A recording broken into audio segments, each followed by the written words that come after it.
Gegen die erfahrenen Russen.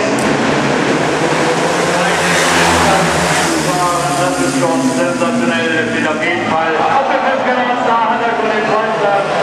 So, wiederum. Eduard Krüso hat diesmal getroffen, laut abgebrochen.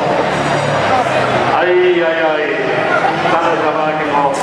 Und damit ist Lene Stellinger schon automatisch Zweiter. Eduard Krüso hat die Beine geschnitten, wir hoffen auf das ohne Verletzung abgegangen.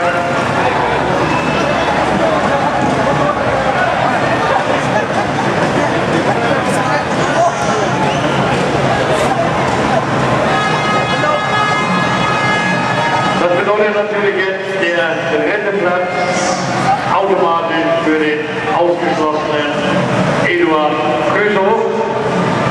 Und damit haben wir dann schon nach 4 kleinen Liegeleien, da waren es plötzlich 2.